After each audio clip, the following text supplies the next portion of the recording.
N الشاکرون، اب کتاب شروع ہو رہی ہے، وہ تمہید تھی شکر کے معنی کی۔ الحمد للہ الذی جعل الشکر من اجل منازل السائرین والصلاة والسلام علی سید الشاکرین وامام الحامدین نبینا محمد وعلی آلہ وصحبہ وسلم اجمعین، اما بعد۔ الحمد للہ، سب تعریف اللہ کے لیے ہے، الذی، جس نے، جعل، بنایا، الشکر، شکر کو، من اجلی، سب سے بڑا یا سب سے بہترین، منازلی، منزلوں میں سے یا مرتبوں میں سے، السائرین، چلنے والوں کے، یعنی شکر کے راستے پر چلنے والوں کے جو منازل ہیں، منزلیں ہیں یا مرتبے ہیں، ان میں سب سے بڑا مرتبہ اس کو بنایا۔ یعنی اللہ کے راستے پہ چلنے والے جو ہیں، سائر جو ہیں، اس سے مراد کون ہے؟ جو اللہ کے اطاعت کے راستے پہ چلتا ہے، یعنی مسلم جو ہے۔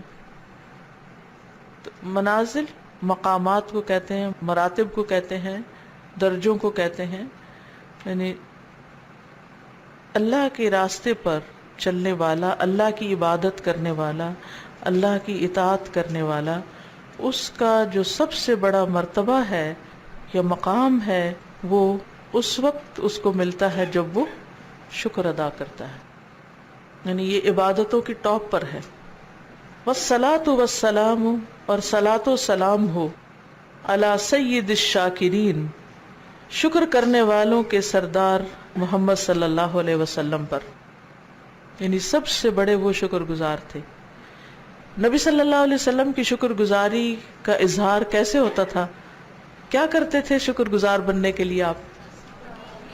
طویل قیام، کے پاؤں سوج جاتے۔ جب پوچھا گیا کہ آپ کے تو اگلے پچھلے گناہ معاف ہو چکے ہیں، آپ کیوں اپنے آپ کو اتنی تکلیف دیتے ہیں؟ تو آپ نے کیا فرمایا؟ افلا اکون عبدا شکورا۔ اور پھر یہ کہ سید الشاکرین، اس لیے بھی کہ تمام انبیاء میں سے سب سے زیادہ شکر گزار ہیں آپ، یعنی انبیاء کے میں سے بھی آپ کا مقام بڑا ہے، جبکہ اللہ سبحانہ وتعالیٰ نے نوح علیہ السلام کی تعریف بھی کی ہے، کس بات پر؟ انہ کان عبدا شکورا۔ ابراہیم علیہ السلام کی کیا صفت بیان ہوئی ہے قرآن مجید میں؟ شاکرا لانعمہ اجتباہ وہداہ الی صراط مستقیم، کہ وہ اللہ کی نعمتوں پر شکر کرنے والے تھے، یعنی ان کی خاص تعریف بیان ہوئی ہے قرآن مجید میں۔ تو آپ صلی اللہ علیہ وسلم کیا ہے؟ سید الشاکرین ہیں، وہ امام الحامدین، اور حمد کرنے والوں کے امام، اللہ کی تعریف کرنے والوں کے امام ہیں۔ نبینا محمد، ہمارے نبی محمد صلی اللہ علیہ وسلم، وعلی آلہ، اور آپ کی آل پر، وصحبہ، اور آپ کے ساتھیوں پر، صحابہ پر، وسلم، اور سلامتی ہو، یعنی صلاۃ اور سلام ہو، اجمعین، سب کے سب پر۔ اما بعد، اس کے بعد، اخی المسلم، اے میرے مسلمان بھائی، ان نعم اللہ تعالی، بے شک اللہ تعالی کی نعمتیں، علینا، ہم پر، کثیرتن، بہت زیادہ ہیں۔ کتنی زیادہ ہیں؟ کتنی ہیں؟ شمار نہیں ہو سکتی۔ وَإِن تَعُدُّوا نِعْمَةَ اللَّهِ لَا تُحْصُوهَا، اگر تم اللہ کی نعمتیں گنو تو گن نہیں سکتے۔ اور پھر وَأَسْبَغَ عَلَيْكُمْ نِعَمَهُ ظَاهِرَةً وَبَاطِنَةً، اس نے تم پر نچاور کر دی اپنی نعمتیں، ظاہری بھی اور چھپی ہوئی بھی۔ وَمِنَنَهُ جَسِيمَةٌ، اور اس کے احسانات بہت بڑے ہیں۔ جسیم کا لفظ جسم سے ہے، یعنی ہیوج۔ وَفَضْلَهُ كَبِيرٌ، اور اس کا فضل بہت بڑا ہے۔ فَكَمْ مِنْ خَيْرٍ، تو کتنی ہی بھلائیاں، خیر، أَرْسَاهُ، یہ کتنی ہی خیر ثابت کی اس نے۔ ارسا کا لفظ ہوتا ہے، لفظی معنی ہوتا ہے گاڑ دینا، جما دینا، یعنی کتنی ہی اس کی نعمتیں، خیر اور بھلائی جو ہے وہ جمی ہوئی ہے۔ اب دیکھیے کہ ناشکری سے بھی بعض نعمتیں چلی جاتی ہیں، ساری پھر بھی نہیں جاتی، تو بہت سی بھلائیاں اور نعمتیں کیا ہیں؟ راسخ ہیں۔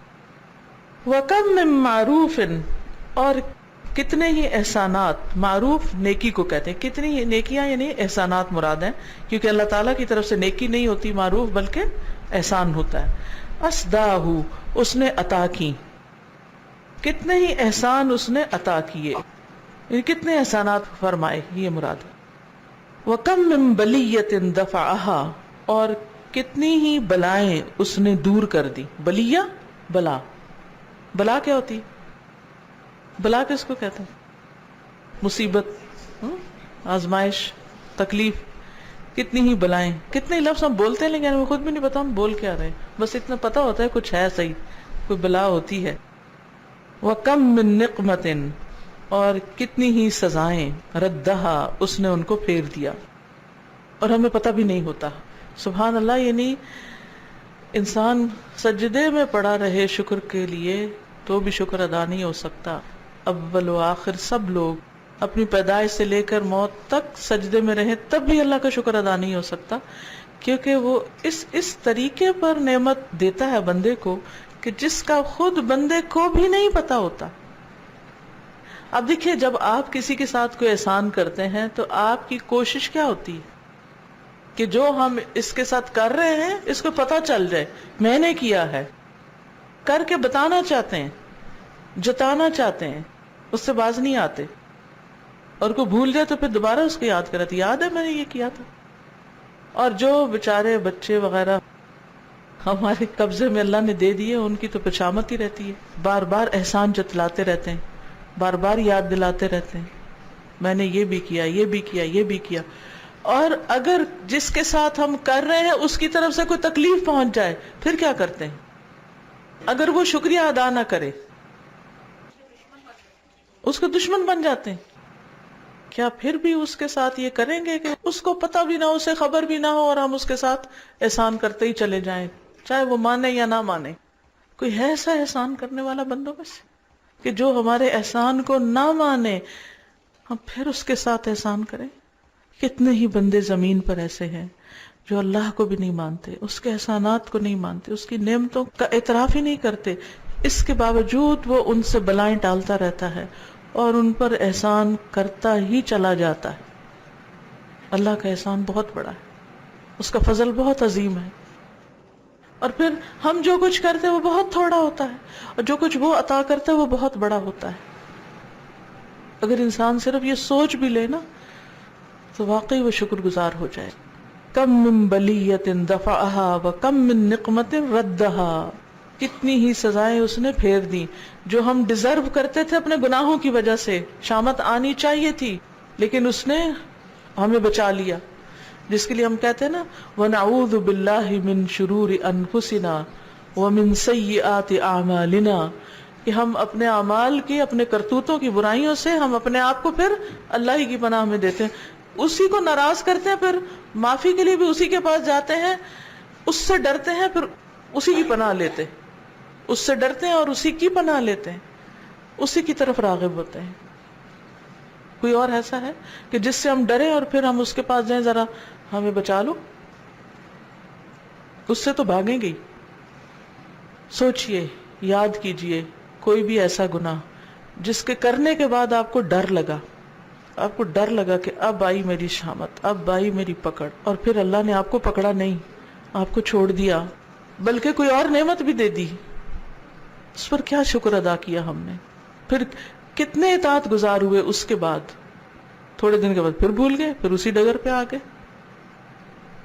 کم من بلیۃ دفعها وکم من نقمت ردها، کتنی ہی بے شمار چیزیں خود ہمارے جسم کے اندر ہیں جو ہمیں کھا جائیں، لیکن اللہ نے اندر ہی اس کے دفاعی نظام پیدا کر دیا ہے، وہ خود بخود کام کرتا رہتا ہے۔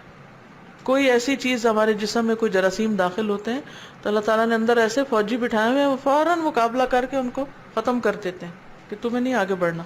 آپ کو پتہ نا کہ ہر انسان کے جسم کے اندر کینسر بننے کا پوٹینشیل ہوتا ہے، یہ صلاحیت ہوتی ہے، لیکن کس طرح جسم خود بخود اس کے اندر کام کرتا رہتا ہے اور اس مصیبت سے بچا رہتا ہے۔ ہم سو رہے ہوتے ہیں مزے سے، ہم کھا پی رہے ہوتے ہیں، ہمیں نہیں پتا ہوتا ہمارے اندر کیا کیا ہو رہا ہے، کون کون سی بلائیں کیسے ٹل رہی ہیں جو معلوم نہیں کیا بن جاتی ہیں ہمارے لیے۔ وہ کتنے ہی حادثے ایسے ہوتے ہیں جس سے وہ ہمیں بچا لیتا ہے، کہ کوئی چیز ہم پر آ گرتی یا ہم کہیں ٹکرا جاتے یا کوئی چیز ہم سے آ کے ٹکرا جاتی ہے لیکن اس نے ہم سے پھیر دی، روک دی. کتنی ہی دفعہ، کتنے ہی چانسز آپ سب کی زندگی میں ایسے آئے ہوں گے کہ آپ بال بال بچے. کہتے ہیں نا بال بال بچنا. یاد ہے کسی کو کوئی واقعہ کیسے بال بال بچے آپ؟ مائک لیجیے اور بتائیے، شیئر کیجیے. کم من بلیت دفعها وکم من نقمت ردها. السلام علیکم استاذہ. دسمبر میں اپنی پوری فیملی کے ساتھ ہم لوگ پنڈی جا رہے تھے اپنے پیرنٹس کے پاس، اور استاذہ ہماری گاڑی کا ایکسیڈنٹ ہوا اور اس کا فرنٹ پورشن پورا ڈیمیج ہو گیا.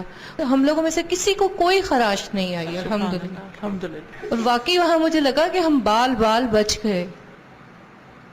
2004 کی بات ہے استاذہ، ہم لوگ رات کو کسی پارٹی سے گھر آ رہے تھے، ایسے ہی روڈ ایکسیڈنٹ ہوا اور مجھے لگا کہ جب موت آتی ہوگی تو ویسے ہی آتی ہوگی. شکر تو میں نے کچھ نہیں کیا، لیکن اس کے بعد مجھے نہیں پتا اللہ نے مجھے فوراً بعد قرآن پڑھوا دیا، اور اس کے بعد سے ہی میں نے قرآن پڑھا اور میں اس طرف آئی اور وہ سب. تو ابھی جیسے آپ یہ بات کر رہی تو میں سوچ رہی تھی کہ مجھے تو کبھی بھی احساس نہیں ہوا کہ وہ ایک نعمت تھی جو اس شکل میں آئی اور وہ ایک دم زندگی ہی موڑ کے رکھ گئی، کہیں اور کا کہیں اور پہنچ گیا، اور میں نے تو کبھی شکر ادا نہیں کیا اس طریقے سے. اور میں یہ سوچی تھی کہ اللہ تعالیٰ کیسا بے نیاز، جیسے ہم پڑھتے ہیں نا اللہ کو اللہ بے نیاز ہے، میں دیکھتی تھی کہ وہ ایسا بے نیاز ہے کہ اس کو پرواہ بھی نہیں ہے کہ کوئی ہمیں کچھ عبادت کر رہا ہے نہیں کر رہا، لیکن پھر بھی وہ دے رہا ہے. ایسی بے نیازی. سازا آج بھی میں وہ بات سوچتی ہوں نا تو میرے رونگٹے کھڑے ہو جاتے ہیں. ایک دن میرے گھر میں کھانا تھا تو مہمان آ رہے تھے، تو میں نے اپنے اوون کے اوپر 2 بڑی بڑی کڑھائیاں رکھی ہوئی تھی فرائی کرنے کے لیے، اور اس میں تیل دونوں میں کھول رہا تھا. تو میں نیچے اوون کھولنے لگی ہوں تو وہ پھنسا ہوا تھا، اور میں بیٹھ گئی ہوں اور میں نے زور لگا رہی ہوں اوون کا دروازہ کھولتے ہوئے. تو سازا وہ دونوں کڑھائیاں جو ہے نا وہ چھلکی ہیں، لیکن مجھے نہیں پتا کہ وہ میرے اوپر کیوں نہیں گری. میں آج بھی سوچتی ہوں تو میں ڈر جاتی ہوں کہ اگر وہ میرے اوپر گر جاتی تو سازا کیا حال ہے. السلام علیکم استاد. وعلیکم السلام. دسمبر میں ہمارے ساتھ بھی یہی ایکسیڈنٹ ہمارا بھی ہوا کہ ہم الہدا آ رہے تھے ٹیچر آسیہ اور میں. تو ابھی تک میں خود سوچتی ہوں کہ کیسے ہم بچ گئے، کہ جو گاڑی کی جو حالت تھی کہ حیرانگی ہے کہ جو دیکھتا تھا کہتے آپ لوگ کیسے بچ گئے نا. اور الحمدللہ کہ ہم اس وقت ٹیچر آسیہ اور میں ہم دونوں درود شریف پڑھ رہی تھی اور میں خود ڈرائیو کر رہی تھی. اور ابھی تک اس حادثے کے اثرات جو ہے نا مجھے وہ میں سوچتی ہوں تو میں کانپ جاتی ہوں کہ یا اللہ تو نے کیسے ہمیں بچا لیا. تو یہ انسان کی زندگی میں ایسے واقعات آتے ہیں. یعنی یہ ہر ایک کے ساتھ کچھ نہ کچھ ہوا ہے، کسی کو یاد ہے اور کسی کو یاد بھی نہیں. ہاں جی. السلام علیکم. وعلیکم. میرا بڑا بیٹا، یہ تقریباً کوئی اس کی عمر 10 سال ہوگی اس وقت، تو وہ نانی کے گھر گیا ہوا تھا.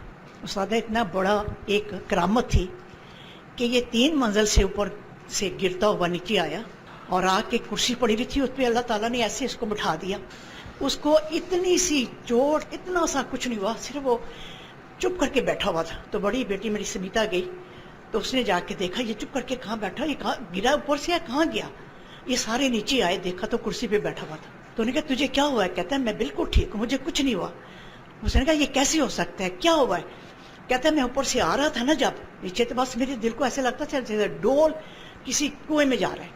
تو کہتا ہے جب میں یہ آ کے بیٹھا ہوں تو مجھے ایسے لگا جیسے مجھے ایک سہارا مل گیا. کہتا ہے باجی مجھے تو ایسے لگا جیسے مجھے فرشتوں نے لا کے در بٹھا دی. تو یہ استاد ایسے واقعات جو ہوتے ہیں نا، اس میں ضرور اللہ کی مدد ہوتی ہے. جی السلام علیکم. سب سے پہلے تو اللہ کا شکر ہے کہ ہم یہاں بیٹھے ہیں اور اللہ تعالیٰ ہمیں ان قلیل لوگوں میں شامل کر لیں. اور آپ کا بھی بہت شکریہ کہ آج ہم شکر کا جو مطلب ہم سمجھ رہے ہیں اور اس پہ ہم اور زیادہ عمل کریں. میری لائف کا ایک واقعہ ہے کہ ہم لوگ فیملی کے ساتھ گئے تھے اوشو. یہ مقام ہے سوات سے تھوڑا سا آگے، اور ایک بہت تیز دریا وہاں پہ آتا ہے. تو کالج میں تھی، ایکسائٹمنٹ میں پتھروں کو کراس کرتے ہوئے بالکل سینٹر میں چلی گئی اس دریا کے، جو تھوڑا سا ذرا راک ایک تھی جو ذرا اوپر تھی، اور ساری فیملی ابھی دور تھی، میری سپیڈ ذرا زیادہ تھی. تو میں ویٹ کر رہی تھی کہ بھائی کے پاس کیمرہ ہے تو وہ تصویر لے لے. تو ایک آدمی آیا اور اس نے میرے ڈیڈی کے کان میں کوئی بات کرنے شروع کر دی. تو انہوں نے اوپر سے مجھے ایسے کہا کہ واپس آ جاؤ سلپری ہے. انہوں نے بولا سلپری ہے، مجھے لگا کہ جیسے چھپکلی ہے. تو وہ لیکن پانی اتنا ٹھنڈا تھا اور اتنا زور سے راکس کے اوپر آ رہا تھا کہ وہ بادل بن رہا تھا ایک، اور شور تھا پانی کا بہت زیادہ، مجھے نہیں سمجھ آئی. تو میں اس ڈر سے کہ شاید چھپکلی ہے پانی میں، تو میں تیزی سے نکلی ہوں، اور وہ سلپری راکس تھی، اور ایک میں نے جس کے اوپر پاؤں رکھا وہ نکل گئی، اور ساتھ ہی میں بھی اس پانی کے ساتھ. مجھے نہیں پتا، میری آٹومیٹکلی میرا ہاتھ ایک دم سے ایک راک پہ پڑا، لیکن میری باڈی ساری پانی ادھر لے کے جا رہا ہے، اور سارے میں دیکھ رہی ہوں کہ ایسے بالکل شوق میں کھڑے ہیں جیسے اسٹیچو ہوتا ہے. میں خود ہی ہمت کر کے باہر نکلی، میری ہاف سارا باڈی جو تھی وہ گیلی، اور میں جب باہر نکلی تو مجھے لگا جیسے میرے ساتھ کچھ نہیں ہوا، اور بال ایسے یہاں چپکے ہوئے، میں نے یوں کیے تو میری یہ چاروں نیلز پورے فل ٹوٹے ہوئے بالکل. اور جب میں باہر نکلی ہوں تو پتا چلا کہ جس جگہ پہ میں گری تھی وہاں پہ ایک دفعہ ایک ٹرک گرا تھا، اور وہاں سے صرف اس کا ایک ویل ملا تھا. تو وہ شخص وہی کہہ رہا تھا کہ ان کو وہاں سے بلا لیں کیونکہ بہت خطرناک جگہ ہے. تو اس کے بعد پھر جب یہ پتہ چلا تو میں نے ہوٹل میں آ کے بہت شکر کیا اللہ کا، نماز بھی پڑھی، اور اس کے بعد میں بہت کانپ رہی تھی دوبارہ اس جگہ پہ جانے سے. یہ ایک ایسی چیز تھی. تو ہم سب یعنی یہ کرنے والے کاموں میں لکھ لیں کہ زندگی کی وہ کون سا ایسا موڑ تھا، یعنی ایک طرف نعمتوں کو گنے، دوسری طرف بلاؤں کے رد ہونے پر بھی شکر ادا کرنے کی جو بات ہے. اگر اس وقت نہیں کیا تو اب اللہ کا شکر ادا کریں کہ اللہ نے ہم سے کتنی ہی بلائیں اور کتنی ہی مصیبتیں ٹالی مختلف طریقوں سے. ہاں بالکل، یعنی اس پر بھی شکر ادا کرنا چاہیے کہ اللہ نے ہمیں عافیت میں رکھا ہوا ہے، اس عافیت پر بھی شکر. پھر ایک اور چیز یاد رکھیے کہ بعض اوقات اللہ تعالیٰ نعمت دے کے ہم پر احسان کرتا ہے، اور بعض اوقات اللہ تعالیٰ ہم سے کوئی نعمت پھیر کے، وہ نہ دے کے جو ہم چاہتے ہیں کہ ہمیں ملے، یا ہم سے واپس لے کے ہمیں شکر گزار بناتا ہے.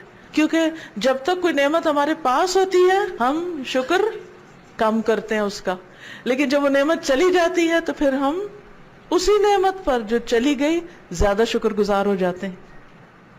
تو یہ بھی اللہ کا احسان ہوتا ہے، اس کے دینے پر بھی اور اس کے لینے پر بھی. اصل چیز یہ ہے کہ ہم کتنا شکر کرتے ہیں. وَإِن تَعُدُّوا نِعْمَةَ اللَّهِ لَا تُحْصُوهَا، اور اگر تم اللہ کی نعمتوں کو گنو، شمار کرو تو شمار نہیں کر سکتے. ان الانسان لظلوم کفار، بے شک انسان البتہ بڑا ہی ظالم، بہت زیادہ ناشکرا ہے. وَإِن تَعُدُّوا نِعْمَةَ اللَّهِ لَا تُحْصُوهَا إِنَّ الْإِنسَانَ لَظَلُومٌ كَفَّارٌ.